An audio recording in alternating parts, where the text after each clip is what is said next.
Bismillahirrahmanirrahim. Assalamualaikum warahmatullahi wabarakatuh. Alhamdulillahi ala ihsani wa syukru lahu ala taufiqihi wa amtinani. Asyhadu an la ilaha illallah wahdahu la syarika lahu ta'ziman li sya'nih wa asyhadu anna Muhammadan abduhu wa rasuluh da'ila ridwani. Allahumma salli alaihi wa ala alihi wa ashabihi wa ikhwani. Kita masih melanjutkan tentang perjalanan perang Khalid ibn Walid ketika berperang di daerah Persia, yaitu daerah Irak ya, zaman dahulu ya. Kita setelah selesai dari perang Al-Walajah, sekarang kita masuk pada perang Al-Ulais ya. Ulais atau disebut juga dengan Agishia atau Akmishia ya. Perang Ulais terjadi pada bulan Safar juga ya, setelah Khalid mengalahkan pasukan perang Persia di Walajah. Dan ketika perang di Walajah ada sebagian dari kabilah Bakar bin Wa'il yang mereka beragama Nasara, yaitu orang-orang Arab yang beragama Nasara yang ikut serta dalam perang Walajah, perang sebelumnya, perang Al-Walajah, tewas dalam peperangan tersebut, sehingga akhirnya kabilah Bakar bin Wa'il pun balas dendam, maka mereka pun mengumpulkan seluruh anggota kabilah mereka ya, kemudian dipimpin oleh seorang bernama Abdul Aswad Al-Ijli. Anaknya mati dalam perang Al-Walajah ya, maka dia pun menulis surat kepada Persia, yaitu kepada Ardashir, menulis surat kepada Raja Persia Ardashir untuk mengirim pasukan, karena mereka telah berkumpul, orang-orang Arab beragama Nasara ini telah berkumpul siap untuk menyerang pasukan Khalid ibn Walid. Maka akhirnya datanglah pasukan Persia, kemudian bergabung dengan pasukan orang-orang Nasara dari Arab. Dan pasukan Persia dipimpin oleh seorang namanya Jaban ya. Seorang bernama Jaban. Maka kemudian bergabunglah antara orang Arab Nasara dengan Persia, dan ini menunjukkan bahwasanya bagaimana dengkinya orang-orang Nasara kepada pasukan kaum muslimin. Padahal mereka tahu bahwasanya orang-orang Persia sering menghina orang-orang Arab. Bagi orang Persia, orang Arab itu tidak ada nilainya, dan mereka tahu hal tersebut. Dan kita tahu orang Persia beragama Majusi.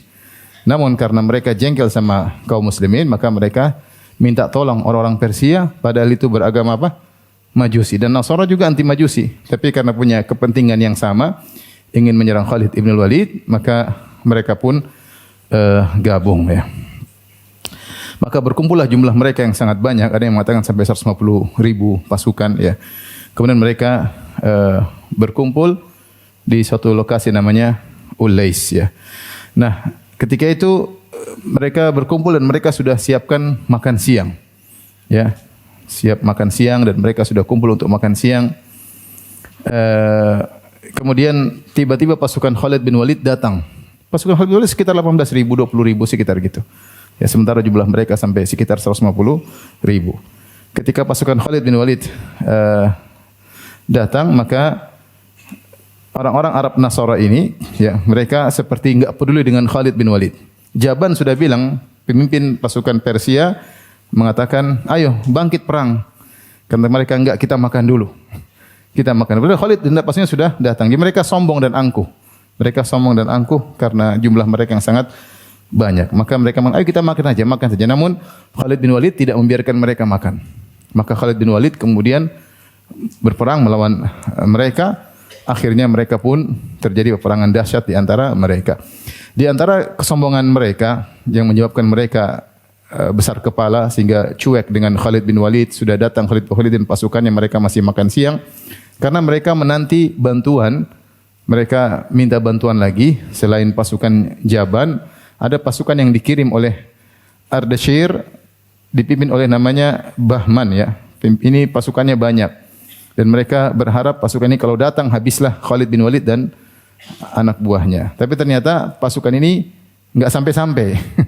Yang dikirim oleh Ardashir enggak sampai-sampai, ternyata Ardashir manggil mereka untuk balik karena ada kegoncangan di Al-Madain, sehingga akhirnya pasukan yang harusnya dikirim membantu pasukan kaum musyrikin akhirnya balik, sehingga terjadi peperangan cuma antara Arab Nasara dengan pasukan Jaban melawan Khalid ibn Walid. Dan akhirnya peperangan sangat keras dan alot. Ya, dan dua-duanya bersabar dengan sabar yang luar biasa sampai akhirnya Khalid bernazar kepada Allah Subhanahu wa taala ketika itu. Kata Khalid bin Walid, "Allahumma laka alayya in manahtana aktafahum an la astabqiya minhum ahadan aqdir alaihi hatta ujriya nahrahum bidima'ihim." Kata Khalid, dia bilang, "Ya Allah, karena perang ini sulit, mereka ternyata kuat bergabung antara Nasara dengan Majusi melawan kaum muslimin." Maka Khalid bernazar, dia mengatakan, "Ya Allah, jika Engkau anugerahkan kepadaku untuk menguasai mereka, untuk menawan mereka, maka aku akan tidak biarkan seorang pun yang aku tangkap kecuali aku akan mengalirkan sungai mereka dengan darah mereka. Aku akan mengalirkan sungai mereka ini dengan darah mereka." Subhanallah, terjadi peperangan dan akhirnya pasukan Khalid bin Walid yang menang. Kemudian Khalid menyuruh seorang untuk memberi pengumuman al-asra, yaitu jangan bunuh mereka. La taqtulu illa man imta'a minal asr. Tidak ada yang dibunuh kecuali yang tidak mau ditangkap. Kalau ditangkap, tangkap. Kenapa Khalid ingin ditangkap? Karena semuanya ditangkap untuk dipenggal supaya darahnya dialirkan ke sungai. Sebagaimana nadarnya siapa? Khalid bin Walid. Kecuali yang tidak mau ditangkap, bunuh. Maka akhirnya kaum muslimin hanya menangkap mereka. Di mana-mana ditangkap sampai akhirnya datanglah tawanan yang sangat banyak, ya. Kemudian Khalid bin Walid menugaskan sekelompok orang untuk menggal kepala mereka dan mengalirkan darah mereka di sungai tersebut sebagaimana nadarnya Khalid ibn Walid. Dan itu dilakukan sehari semalam. Ya, kemudian besok masih dicari lagi. Kejar lagi yang masih tersisa sampai 2 hari. Besok dan besoknya. Semua pasukan mereka yang masih tersisa dikejar, kalau dapat dibawa. Karena Khalid sudah bersumpah, siapapun yang saya dapati, saya akan penggal dan saya akan alirkan darahnya di sungai mereka. Sampai akhirnya sebelum Khalid bin Walid memenggal mereka, maka aliran sungai dialirkan ke arah lain. Kemudian ditutup, kemudian Khalid bin Walid menumpahkan darah mereka. Akhirnya ditumpahkan darah yang banyak, tapi darah tersebut tidak mengalir karena darah mudah sekali menggumpal. Darah mudah sekali untuk menggumpal. Akhirnya ada salah seorang dari pasukan Khalid, ya, mengatakan, yani la yajri dima'ahum hatta tursilal ma' ala dam fa yajri ma'ahu fatabarra bi yaminik. Tidak bisa kau akan mengalirkan darah mereka wahai Khalid sampai kau kembalikan aliran air sungai. Jadi darah sudah berkumpul, kemudian aliran sungai tadi yang ditahan oleh Khalid atau dialirkan ke tempat lain dibalikkan ke sungai tersebut. Akhirnya air sungai pun mengalir melewati darah-darah mereka. Maka sejak saat itu sungai tersebut dikenal dengan Sungai Nahruddam, sungai darah, ya. Dan ketika itu yang terbunuh sekitar 70.000 orang dari pasukan Majusi dan Nasara. Kata Ibnu Katsir rahimahullah, wa qila 150,000. Ada yang mengatakan 150.000 pasukan. Wallahu alam, ya. Kemudian setelah Khalid mengalahkan mereka semua, di hari mereka kabur semua, maka Khalid kembali ke makanan yang sudah dihidangkan, kemudian Khalid makan makanan tersebut. Yang tadi awal mereka sedang makan, mereka kabur, perang, makanan tersebut masih ada. Khalid makan dari makanan mereka bersama kaum muslimin. Taib. Ketika itu Khalid bin Walid mendapatkan ghanimah yang sangat banyak, maka kemudian seperti biasa Khalid bin Walid pun mengirimkan 1/5 dibagi bagi para mujahidin, 1/5 kemudian dikirim ke khalifah yaitu Abu Bakar As-Siddiq radhiyallahu taala anhu, dikirim melalui seorang bernama Jandal dari Bani Ajal, ya. Maka tatkala Jandal ini sampai kepada Abu Bakar As-Siddiq, kemudian menunaikan amanah titipan dari Khalid bin Walid, maka akhirnya Abu Bakar As-Siddiq memberi hadiah kepada Jandal ini dengan jariyah dari seorang wanita dari tawanan, itu budak wanita. Kemudian Abu Bakar As-Siddiq berkata kepada orang-orang Quraisy di Madinah. Khalid lagi di Irak, lagi di Persia. Kata Abu Bakar As-Siddiq, "Ya ma'syara Quraisy, wahai kaum Quraisy kalian, inna asadakum qad ada alal asad, faghalabahu ala kharadilihi." Sungguhnya singa kalian, maksudnya Khalid bin Walid, telah menyerang singanya musuh, maksudnya menyerang Persia.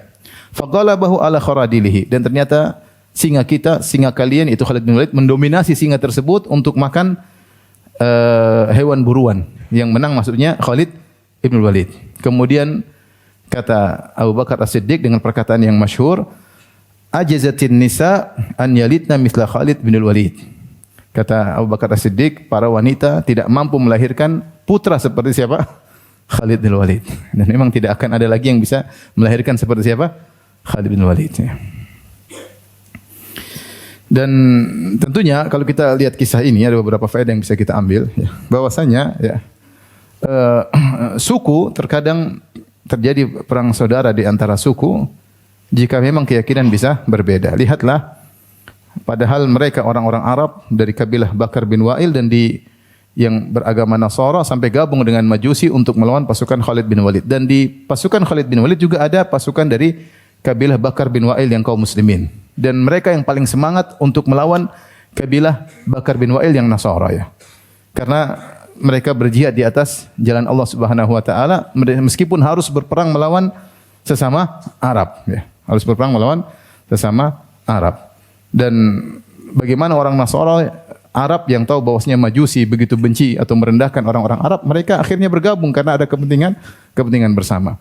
Adapun sikap Khalid yang telah bernazar dan menyembelih mereka atau memenggal kepala mereka untuk menumpahkan darah, itu adalah karena ijtihad Khalid. Dan seandainya mereka yang menang, pasti kaum muslimin akan dicincang. Pasti kaum muslimin akan dicincang dan mereka berhak untuk dibunuh.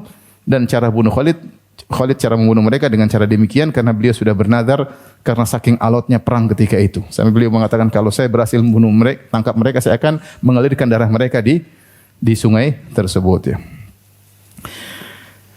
Dan ini menunjukkan hebatnya Khalid ibn Walid radhiyallahu taala anhu. Kemudian saya bacakan perkataan Ibnu Katsir yang sudah pernah saya nukilkan. Beliau berkata, "Tsumma jarat umurun tawilatun li Khalid fi amakin mutaaddidah yamallu sama'uha." Kemudian terjadi kejadian-kejadian yang panjang di tempat-tempat yang berbeda-beda, peperangan di lokasi yang berbeda-beda yang mungkin bosan kita mendengarnya. Wa huwa ma'a dzalik la yakallu wa la yamallu wa la yahin wa la yahzan. Sementara Khalid sendiri yang tokoh dalam cerita ini tidak pernah capek dan tidak pernah lelah dan tidak pernah bosan berperang. Kita yang dengar ceritanya sudah apa? Bosan. Karena perang lagi. Khalidnya sendiri tidak pernah letih. Khalidnya sendiri tidak pernah bosan. Terus menjalankan ya perintah Allah Subhanahu wa taala. Bal kullu ma lahu fi quwwatin wa saramatin wa shiddatin wa syahamah. Ya. Bahkan Khalid bin Walid selalu dalam kekuatan, kemudian ketegasan, keberanian dalam setiap peperangannya. Mithlu hadza innama khalaqahu Allahu 'izzan lil Islam wa ahlihi. Orang seperti ini memang Allah ciptakan untuk memuliakan apa? Islam. Kita dengar ceritanya aja sudah capek. Antum sudah capek belum? Kita lanjut lagi. Masih perang lagi Khalid bin Walid. Jadi perang disebut tadi yang kita sebutkan namanya perang Ulais atau Amghishiyah, perang Amghishiyah. Kemudian setelah itu Khalid bin Walid melanjutkan ke Al-Hirah ya. Antum lihat di peta itu ya, dari Al-Walajah kemudian Ulais di tengah-tengah itu. Al-Walajah kemudian Ulais kemudian Al-Hirah. Maka ketika Khalid menuju kepada Al-Hirah, sampailah kabar tentang bagaimana Khalid menang dalam perang Ulais kepada Marzaban Al-Hirah, yaitu kepada pimpinan Al-Hirah yang bernama Marzaban. Maka dia yakin bahwasanya Khalid akan menuju Al-Hirah. Maka dia pun menyiapkan pasukannya, kemudian dia mengirim pasukan di bawah pimpinan anaknya sendiri. Kemudian dia akan ikut dari belakang. Pokoknya anaknya dulu dikirim untuk menghadang Khalid ibn Walid. Kemudian sang anak tadi, anak Al-Marzaban memerintahkan pasukannya untuk menutup saluran sungai Al-Furat, itu disebut Efrat. Efrat, sungai apa? Efrat. Jadi situlah yang ada di sekitar Al-Hira. Agar perahu-perahunya Khalid tidak bisa sampai ke daerah Al-Hira. Dan benar akhirnya Khalid dan pasukannya naik kapal dan akhirnya kapal tersebut kandas. Maka Khalid pun marah, maka dia pun turun dengan pasukannya kemudian mengejar pasukan musuh dan akhirnya intinya Khalid berhasil membunuh anak dari Al-Marzaban, ya. Kemudian sampailah kabar tentang wafat anaknya Al-Marzaban, akhirnya Al-Marzaban pun kabur. Dia kabur dan dia meninggalkan Al-Hirah dan akhirnya Khalid bin Walid pun tiba di kota Al-Hirah tersebut. Nah, setelah Khalid bin Walid menguasai Al-Hirah, kemudian Khalid menuju ke An-Najaf. Ya, di sana ternyata di daerah situ ada empat istana. Ya. Kemudian akhirnya Khalid bin Walid membagi pasukan menjadi 4 istana untuk menyerang istana tersebut. Walhasil akhirnya mereka pun kalah dan mereka akhirnya tunduk kepada perintah Khalid bin Walid dan mereka akhirnya minta sulh. Yaitu Khalid mempersyaratkan kalau kalian mau ngalah maka harus bayar, ya. Sehingga Khalid bin Walid menyuruh mereka untuk bayar dengan jumlah yang banyak, ya. Yaitu kalau tidak salah disuruh bayar 190.000 dirham, mi'at wa tis'ina alfan. Mereka mengirim untuk tunduk kepada perintah Khalid agar mereka selamat, mereka berani bayar 190.000 dirham. Akhirnya Khalid bin Walid mengirimkan, ya, harta tersebut kepada Khalifah Abu Bakar As-Siddiq radhiyallahu taala anhu. Sampailah jumlah yang banyak 190.000 dirham kepada kepada Abu Bakar As-Siddiq. Namun di antara akhlak kaum muslimin ketika itu, Abu Bakar As-Siddiq menjadikan 190.000 ini sebagai potongan dari jizyah mereka. Karena mereka ketika tunduk, mereka harus bayar apa? Jizyah. Tapi kata Abu Bakar, yang mereka diambil sekarang ini, anggaplah sebagai cicilan jizyah mereka, ya. Ini di antara kebaikan kaum muslimin. Padahal kalau namanya sudah menguasai, tinggal bunuh saja, tinggal ambil. Sebagaimana kita sering dengar, begitu ada peperangan, menang, ya sudah, dijajah, selesai. Semua harta diambil. Tapi tidak, Islam tidak, ya. Kalau mau tunduk silakan bayar apa? Jizyah. Dan Abu Bakar menyuruh Khalid demikian. Kalau mereka mau masuk Islam, masuk Islam. Kalau mau perang, kalau mau tunduk bisa dengan bayar apa? Jizyah. Ya, karena mereka tadinya berperang dan kalah, akhirnya mereka supaya selamat mereka bayar 190.000 agar selamat. Namun ternyata 190.000 dirham tersebut tidak diambil cuma-cuma oleh Abu Bakar As-Siddiq, tapi dijadikan sebagai apa? Cicilan jizyah mereka sebagai tanda ketundukan. Kemudian setelah itu terjadi perang berikutnya, ya, perang namanya Al-Anbar, ya, Fathul Anbar. Kota Al-Anbar, di atas lagi Al-Hira, ya. Kalau antum lihat di atas sebelah kanan kelihatan enggak di layar? Nah, itu Al-Anbar, ya. Terus Al-Hira naik ke atas sampai ke Al-Anbar, ya. Kotak 1 2 3, kotak yang paling atas ketiga, ya. Maka ketika sampai di sana, maka Khalid bin Walid mendapati ternyata pasukan Persia, ya, mereka telah berlindung di benteng mereka dan mereka membuat khandak, membuat parit, ya, sehingga Khalid bin Walid tidak bisa melewati parit tersebut. Ini di antara metode mereka, kalau mereka dikepung mereka bikin apa? Parit. Akhirnya mereka pun menyerang kaum muslimin dari atas benteng-benteng mereka. Dan kaum muslimin hanya bisa mengepung mereka. Akhirnya Khalid bin Walid karena tidak bisa melewati parit yang mereka buat, maka Khalid bin Walid menyuruh kaum muslimin ketika itu agar memusatkan panah mereka kepada mata-mata musuh dengan satu panahan. Jadi ramai-ramai kaum muslimin mengarahkan panah mereka ke mata mereka dan akhirnya ada sekitar 1.000 orang mata mereka terkena panah. Dan ini disebut oleh para ulama menunjukkan bagaimana hebatnya kaum muslimin dalam memanah. Artinya mereka kalau panah jitu, ya.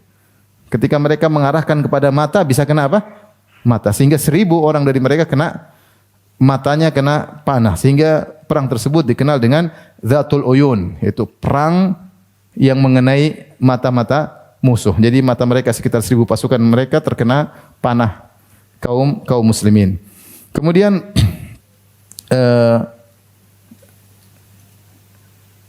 Khalid bin Walid menyuruh kaum muslimin untuk mengambil onta-onta yang sudah lemah, tidak kuat untuk disembelih, kemudian diletakkan di atas parit-parit tersebut, ya.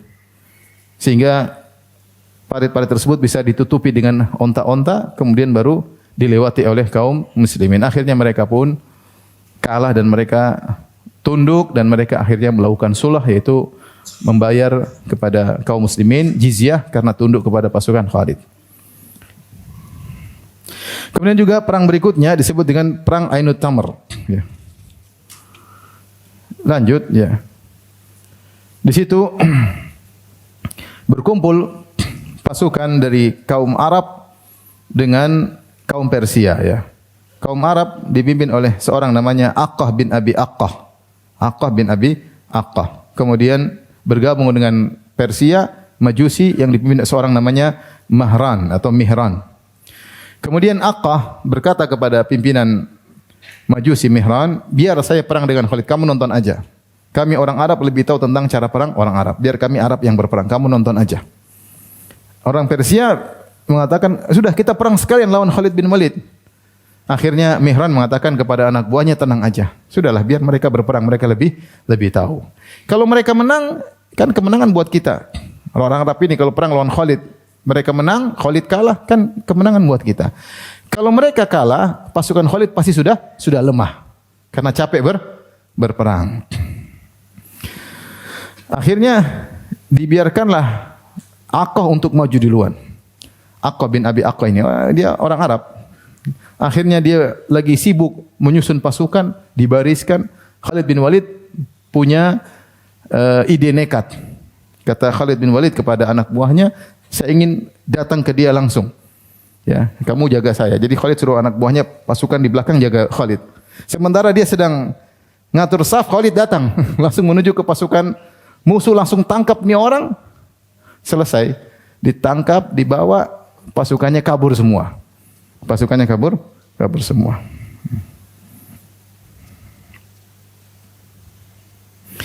Ketika Mahran atau Mihran sang pimpinan Persia melihat pasukan Aqqah sudah kalah karena pimpinan mereka ditangkap, akhirnya Mahran pun kabur dari benteng, kabur. Persia tersebut kabur. Dan akhirnya orang-orang Arab Nasara ini kemudian kabur juga dan mereka masuk ke dalam benteng Persia tersebut dan akhirnya benteng tersebut dikepung oleh Khalid bin Walid dan pasukannya dan akhirnya dimenangkan oleh Khalid bin Walid. Kemudian banyak tawanan, Aqqah sendiri pun dibunuh oleh Khalid bin Walid dan didapati ternyata dalam benteng tersebut ada budak-budak atau anak-anak kecil, ya, 40 orang yang mereka belajar Injil sementara pintunya ditutup. Akhirnya Khalid bin Walid menghancurkan pintu tersebut. Ternyata ada 40 anak-anak muda atau 40 orang sedang belajar Injil.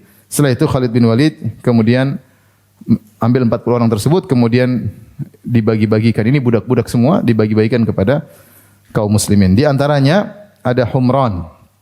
Humran dihadiahkan kepada Utsman bin Affan. Kemudian dimerdekakan oleh Utsman bin Affan dan Humran ini sering meriwayatkan hadis. An Humran maula Utsman bin Affan. Humran ini adalah dari 40 orang tersebut. Ada satu namanya Humran.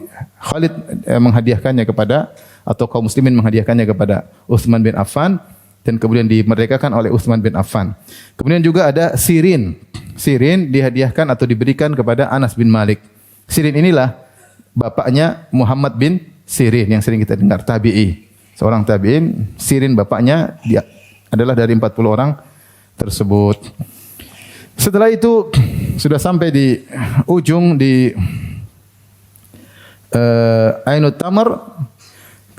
Kemudian dilanjutkan dengan perang Dumatul Jandal. Dumatul Jandal yaitu daerah sudah di perbatasan dekat sebelah utara, sudah masuk ke arah Yordan. Itu sudah dekat dengan Yordan, ya. Maka Abu Bakar As-Siddiq radhiyallahu anhu mengirim Walid bin Uqbah kepada Iyad bin Gunum. Kita sudah katakan bahwasanya Iyad bin Gunum disuruh oleh Abu Bakar As-Siddiq untuk menyerang dari utara, tapi dia melewati Dumatul Jandal terlebih dahulu. Ternyata perang di situ alot, pasukan kaum musyrikin banyak ya. Sehingga akhirnya Abu Bakar As-Siddiq mengirim Al-Walid bin Uqbah sebagai pasukan bantuan kepada pasukannya Iyad bin Ghunem. Ketika itu Iyad bin Ghunem sedang mengepung Dumatul Jandal. Tatkala Al-Walid bin Uqbah sampai di sana di Dumatul Jandal, ya, maka akhirnya terjadi perbincangan antara Iyad bin Ghunem dengan Al-Walid bin Uqbah. Kata Iyad kepada Al-Walid, "Inna ba'dha ar-ra'yi khairun min jaishin kathif. Madza tara fi ma nahnu fih?" Sungguhnya terkadang sebagian ide itu lebih baik daripada pasukan yang banyak. Menurut kamu apa yang harus aku lakukan? Kami sudah kepung, enggak bisa mengalahkan Dumatul Jandal. Kami tidak bisa menguasai Dumatul Jandal. Sudah ngepung lama tapi tidak bisa menaklukkan Dumatul Jandal. Kira-kira ada ide apa? Terkadang ide lebih baik daripada jumlah pasukan yang banyak. Apa kata Al-Walid? Tulislah surat kepada Khalid, minta pertolongannya. Ya, biar Khalid datang ke sini bantu kamu. Ide yang sangat bagus. Akhirnya Iyad bin Ghunem tulis surat kepada Khalid bin Walid. Ya. Khalid bin Walid sedang ada di Ainut Tamar. Ya. Ainut Tamar untuk datang ke Dumatul Jandal.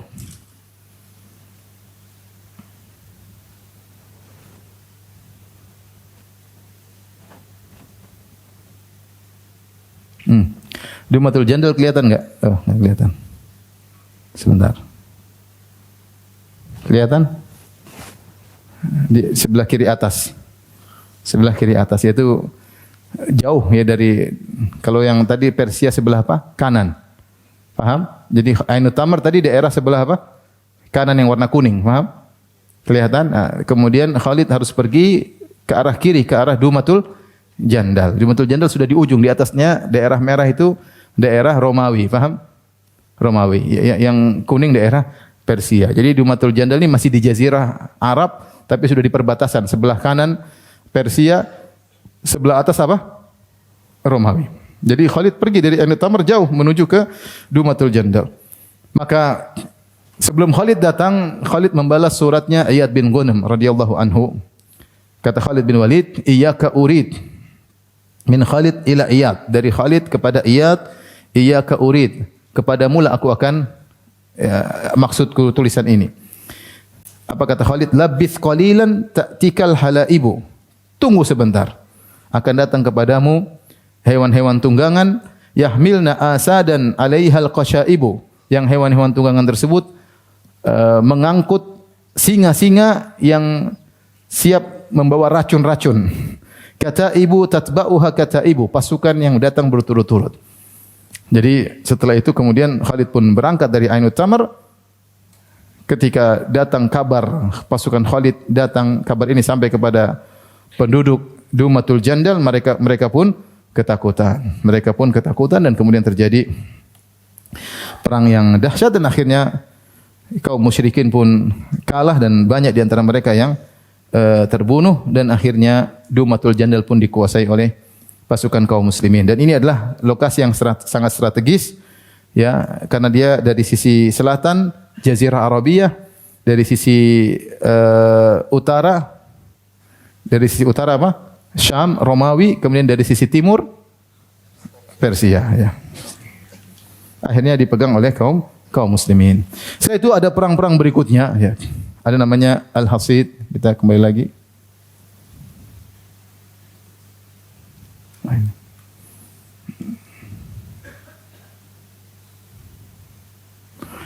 Di atas, ya.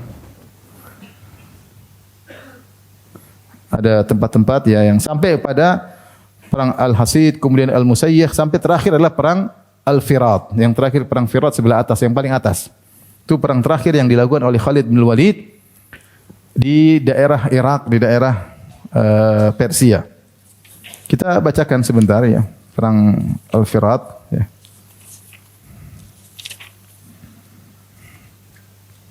Dari buku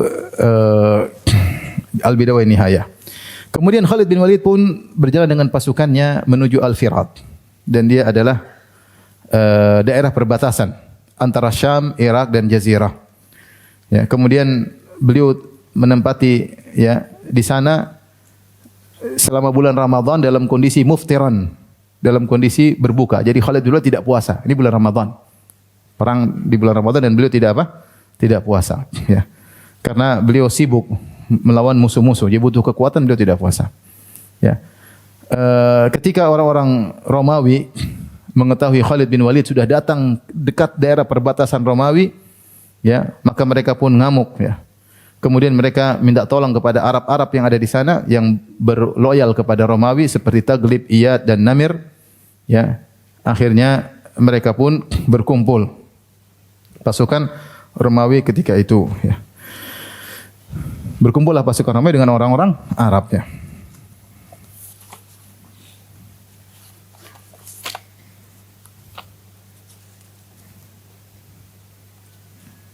Dan bergabung juga disebutkan oleh dalam buku ini, ya. Jadi ada 3 kelompok kaum musyrikin berkumpul pertama kali dari Romawi, kemudian dari Persia, ya. Persia juga ada di situ yang tinggal di Furat. Kemudian juga di orang-orang Arab, kabilah Arab yang berwala kepada kedua negeri adidaya tersebut, yaitu dari Bani Taglib, Bani Iyad dan Namir.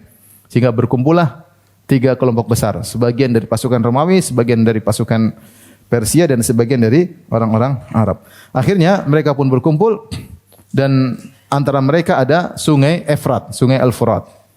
Khalid di sebelah, mereka di sebelah. Akhirnya mereka berkata kepada Khalid, "Ubur ilaina." Ayo Khalid, nyebrang, perang di sini.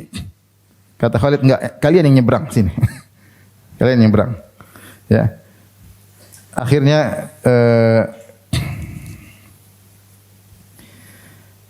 kata mereka, "Fatanahu hatta na'bir." Minggir, kalian minggir supaya kami bisa lewat. Minggir dulu. Kata Khalid, "Enggak, kalian lewat bawah." Kami tidak mau minggir, ya. Kalian nyebrang tapi lewat bagian apa? Bawah, ya. Akhirnya Romawi dan Persia saling ngomong di antara mereka. Ini orang perang di atas agamanya, ya. Dan dia orang cerdas dan pintar, ya. Kita bakalan kalah. Kita bakalan kalah. Tapi akhirnya mereka terpaksa menyeberang. Ketika mereka menyeberang, akhirnya mereka sudah berkumpul semuanya, maka Romawi berkata, "Imtazu hatta na'rifal yawm makana min husnin aw min hasrin aw qabihin wa min aina yaji'a wa min ayyina yaji'u," ya. Kata Romawi, pisah pasukan, mana Romawi, mana Persia, agar kita tahu mana pasukan kita yang buruk, mana yang baik, dan dari mana kita terkalahkan, dari mana kita kalah. Jadi mereka tidak gabung, mereka berpisah, pasukan Romawi, pasukan Persia untuk menyerang pasukan kaum muslimin. Tapi akhirnya dimenangkan oleh Khalid ibn Walid. Dan inilah perang terakhir yang dilakukan oleh Khalid bin Walid, ya. Dan ketika itu terjadi di bulan, di tengah-tengah bulan Zulqa'dah. Jadi Khalid bin Walid sudah menunggu di sana sejak Ramadan, ya. Habis Ramadan kemudian apa? Syawal. Kemudian terjadi peperangan di tengah-tengah bulan Zulqa'dah pada tahun 12 Hijriyah.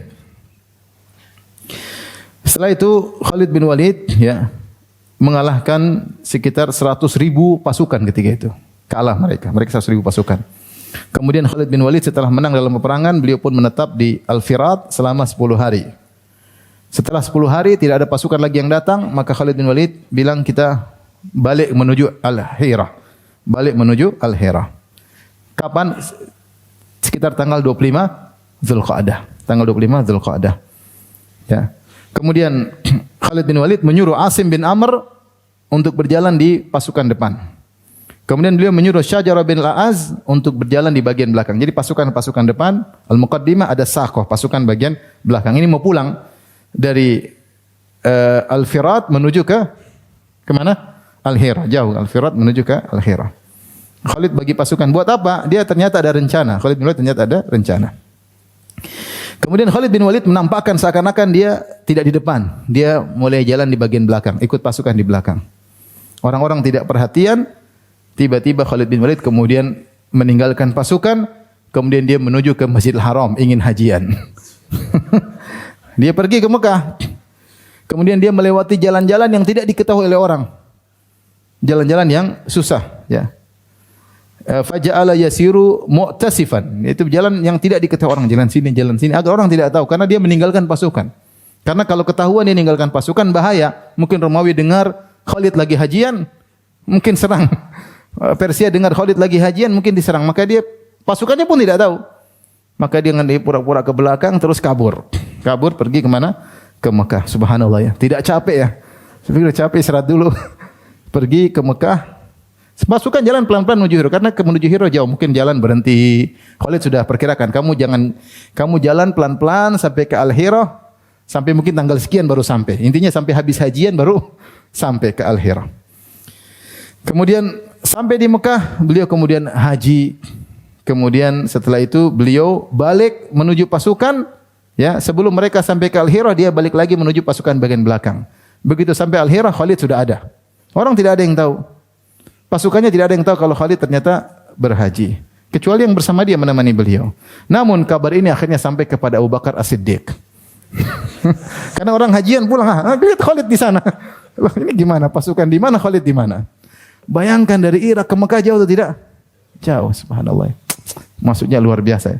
Akhirnya ketahuan sama Abu Bakar As-Siddiq dan akhirnya Abu Bakar As-Siddiq disebutkan oleh Ibnu Katsir dalam Al-Bidayah wan Nihayah, wa kanat uqubatuhu indahu an sarafahu min ghazwatil Iraq ila ghazwis Syam. Dihukum Khalid bin Walid, sudah kamu tidak boleh lagi perang di Irak, kamu sekarang pergi ke negeri Syam, itu hukumannya. Kemudian beliau tulis tulisan kepada Khalid teguran, dia mengatakan wa innal jumu'a lam tusja bi aunillahi sajyaka falyuhannika Aba Sulaiman an-niyah wal khutwah fa'atmim yutammimillahu laka wala yadkhulannaka ujbun fatakhsar wa tukhzal. Kata Khalid bin Walid, Abu Bakar mengakui kehebatan Khalid. Dia yang tadi mengatakan ajizatun nisa an yalidna misla Khalid. Para ibu-ibu tidak mampu melahirkan anak seperti siapa? Khalid. Dan tidak ada sampai sekarang belum ada seorang wanita melahirkan anak seperti siapa? Khalid bin Walid. Abu Bakar mengakui kehebatan Khalid. Dia mengatakan, wahai Khalid, sungguhnya pasukan tidak ada yang semangat seperti kalau kau yang bawa dengan izin Allah Subhanahu wa taala. Tidak ada pasukan yang benar-benar semangat perang seperti kalau kau yang menjadi apa? Pimpinannya dengan izin Allah Subhanahu wa taala. Maka hendaknya kau bergembiralah dengan niatmu yang tulus dan perencanaanmu, sempurnakanlah ya perjalananmu, perangmu, niscaya Allah akan menyempurnakan pahala bagimu. Namun ingat, wala yadkhulannaka ujbun fatakhsar wa tuhzal. Jangan sampai kau ujub, maka kau akan merugi ya, dan kau akan ditinggalkan oleh Allah Subhanahu wa taala. Ya, wa iyyaka an tudilla bi amalin fa innallaha lahul mannu wa huwa waliyul jaza. Dan hati-hati jangan sampai kau merasa mentang-mentang, karena sungguhnya keberhasilanmu dari Allah Subhanahu wa taala. Nasihat dari Abu Bakar As-Siddiq, ya, sehebat Khalid pun jangan sampai apa? Ujub. Kira-kira kalau antum jadi Khalid ujub atau tidak? Luar biasa, perang enggak pernah kalah, selalu menang ya. Baru datang pasukan sudah Romawi dan Persia sudah ketakutan. Ada kesempatan haji kemudian apa? Haji, Masya Allah, luar biasa. Baik, kita tutup kajian kita dengan membaca dari Al-Bidayah wan Nihayah tentang kejadian-kejadian yang terjadi pada tahun ini, itu pada tahun 12 apa? Hijriyah. Di antara kejadian-kejadian yang terjadi pada tahun 12 Hijriyah, di antaranya Abu Bakar As-Siddiq memerintahkan Zaid bin Sabit untuk ngumpulin apa? Al-Quran yang sudah kita bahas. Di antara kejadian yang terjadi pada tahun 12 Hijriyah, Ali bin Abi Thalib menikah dengan Umamah binti Zainab binti Rasulullah sallallahu alaihi wasallam. Jadi ini setelah Fatimah meninggal dunia, baru kemudian Ali bin Abi Thalib menikah dengan wanita-wanita, di antaranya beliau menikah dengan Umamah bintu Abil As. Kita tahu anak putri-putri Nabi yang paling tua namanya siapa? Zainab. Dan Zainab menikah dengan Abul As Ibn Rabi', ya. Dan Abul As ini bin Abdi Syam al-Umawi. Abul As adalah ponakannya siapa? Ponakannya Khadijah. Khadijah punya saudari namanya Halah bintu Khuwailid. Ada yang mengatakan saudari perempuannya Khadijah namanya Halah atau Hind bintu Khuwailid. Nah, anaknya Halah atau Hind ini namanya Abul As. Kemudian Abul As ini menikah dengan Zainab. Abul As menikah dengan Zainab atas saran dari Khadijah radhiyallahu taala anha. Ya, dalam kisah yang masyhur, maka ketika menikah Abul As dengan Zainab, maka Khadijah melepaskan kalung yang biasa dia pakai, dia berikan di leher Zainab untuk sebagai hiasan di malam pertama untuk bertemu dengan Abul As ibn Rabi'. Ya. Nah, Ali bin Abi Thalib dari pernikahan tersebut punya anak perempuan namanya Umamah. Umamah inilah yang dalam hadis Nabi SAW salat wa huwa hamilu Umamah. Rasulullah SAW salat fardu sambil menggendong Umamah ketika masih bayi. Kalau Rasulullah SAW sujud maka dia letakkan Umamah. Kalau beliau berdiri maka beliau angkat apa? Umamah. Inilah Umamah yang akhirnya dinikahi oleh siapa? Ali bin Abi Thalib radhiyallahu taala anhu. Dan di tahun ini pula Abul As meninggal dunia. Abul As meninggal dunia. Kemudian juga di antara kejadian tahun 12 Hijriah, Umar bin Khattab menikah dengan Atikah bintu Zaid bin Amr bin Nufail. Dan Atikah adalah sepupu Umar. Wa kana laha muhibban wa biha mu'jaban. Kata Ibnu Katsir, Umar sangat mencintai Atikah ini, sepupunya ini. Dan dia takjub dengan sepupunya ini, ya. Bahkan Umar ya tidak berani, wa kana la yamna'uha minal khuruj ila salat wa yakrahu khurujaha. Umar tidak suka istrinya pergi ke masjid, namun dia tidak bisa melarang istrinya untuk ke masjid. Karena apa? Cinta ya. Saya bacakan Ibnu Katsir. Wa kana la yamna'uha minal khuruj ila salat. Umar tidak melarang istrinya untuk ke masjid, wa yakrahu khurujaha. Padahal dia tidak suka kalau istrinya ke mana? Ke masjid. Fajalasa laha dzata lailatin fi tariq. Suatu hari Umar nunggu istrinya di tengah jalan, dia duduk. Fi zulmah, dalam kegelapan. Falamma marrat, terkala istrinya lewat di tengah kegelapan, daraba bi yadihi ala ajuziha, maka Umar pun mukul pantat istrinya. Maksudnya udah jangan keluar-keluar lagi. Karena dia sangat sayang kepada istrinya. Faraja'at ila manziliha wa lam takhruj ba'da dzalik. Maka akhirnya Atikah ini istri Umar pulang ke rumah dan dia tidak pernah keluar rumah lagi setelah itu. Sebelumnya Atikah ini menikah dengan saudaranya Umar, Zaid ibn Khattab. Kemudian Zaid bin Khattab meninggal, kalau nggak salah di antara peperangan Al-Yamamah atau ya meninggal, akhirnya jadi janda. Ketika janda dinikahi oleh siapa? Umar. Sebelum dinikahi oleh Zaid, ternyata Atikah ini dinikahi oleh Abdullah bin Abi Bakar. Abdullah bin Abi Bakar siapa? Putranya Abu Bakar. Jadi Atikah ini pertama suaminya siapa? Abdullah bin Abu Bakar. Ketika Abdullah bin Abu Bakar meninggal dunia, dinikahi oleh siapa? Zaid bin Al-Khattab. Ketika Zaid bin Al-Khattab meninggal dunia, dinikahi oleh siapa? Umar. Ketika Umar bin Al-Khattab meninggal dunia, dinikahi oleh Az-Zubair. Ketika Zubair meninggal dunia, ini kan orang hebat semua. Abdullah bin Abi Bakar, Zaid bin Al-Khattab, Umar bin Al-Khattab, kemudian Zubair ibn Al-Awwam. Ketika Zubair bin Al-Awwam meninggal dunia, dia dilamar oleh Ali bin Abi Thalib. Jadi zaman dahulu, mohon maaf, tidak ada perkataan janda nganggur tuh nggak ada. Jadi para sahabat menolong, ada teman meninggal, ada jandanya dinikahi. Maka ketika Zubair meninggal dunia, maka Ali bin Abi Thalib pun ingin menikahi Atikah. Tapi apa kata Atikah? Inni arghabu bika anil maut. Saya tidak pingin kau meninggal dunia karena suami-suamiku semua pada apa? Meninggal. Akhirnya tidak mau menikah lagi sampai meninggal dunia. Di tahun ini pula Umar membeli budaknya bernama Aslam. Aslam ya. Dan dia adalah salah seorang tabi'in yang sangat mulia dan dia punya namanya Zaid bin Aslam, ahli tafsir. Zaid bin Aslam. Aslam ini adalah budak yang dibeli oleh Umar. Dia punya namanya Zaid bin Aslam. Kalau kita baca buku tafsir sering ada dari Zaid bin Aslam.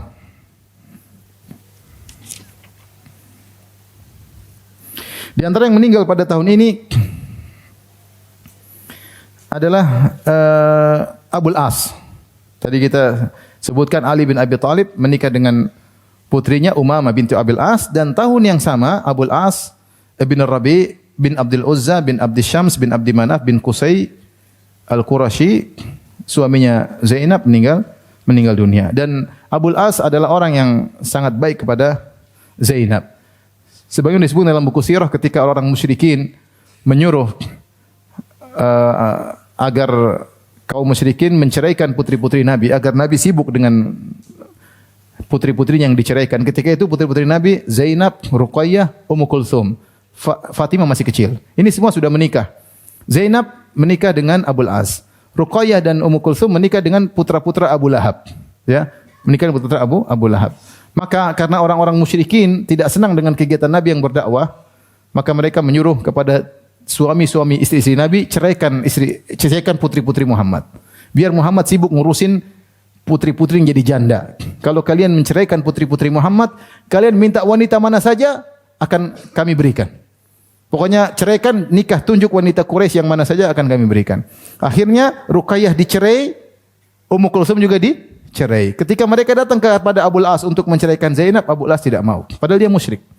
Dia tidak mau menceraikan apa? Zainab. Kenapa? Karena yang menikahkan dia dengan Zainab adalah Khadijah. Abul As adalah ponakannya siapa? Khadijah. Tadi bilang Khadijah punya saudari namanya Halah bintul Khuwailid. Punya anak namanya Abul As. Sehingga Abul As ini adalah ponakannya Khadijah. Kemudian Abul As menghadiri perang Badar sebagaimana kita tahu. Kemudian dalam perang Badar tersebut dia pun jadi tawanan, ya, ditawan oleh mertuanya Nabi Muhammad sallallahu alaihi wasallam. Akhirnya Rasulullah sallallahu minta untuk ditebus tawanan-tawanan. Akhirnya Zainab pun menebus suaminya dengan mengirim kalung yang diberikan oleh ibundanya itu Khadijah. Kalung tersebut diletakkan dan dikirim kepada bapaknya untuk menebus siapa? Suaminya. Ya. Kata Ibnu Katsir, "Falamma ra'aha Rasulullah sallallahu alaihi wasallam raqqa riqatan syadidah." Tatkala Nabi melihat kalung tersebut, Rasulullah sallallahu pun sedih dengan sedih yang luar biasa dan akhirnya Rasulullah sallallahu membebaskan Abul As yang jadi tawanan perang karena kalung tersebut. Karena kalung ini mengingatkan beliau kepada siapa? Khadijah. Kepada Khadijah, kepada putrinya Zainab. Zainab tidak punya harta apa-apa untuk menebus suaminya kecuali mengirim kalung tersebut. Tapi Rasulullah memberi syarat agar Abul As mengirim Zainab ke Madinah. Zainab dari Mekah dikirim ke Madinah. Akhirnya Abul As memenuhi permintaan Nabi, maka dia dibebaskan dan dia mengirim Zainab ke kota Madinah dan Abul As tinggal di Mekah masih dalam kondisi kafir.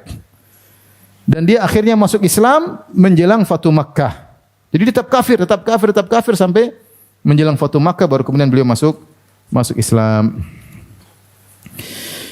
Inilah di antara kejadian-kejadian yang terjadi pada tahun 12 Hijriah. Insyaallah kita pertemuan berikutnya kita akan masuk pada tahun 13 Hijriah dan insyaallah tentang wafatnya Abu Bakar As-Siddiq radhiyallahu taala anhu.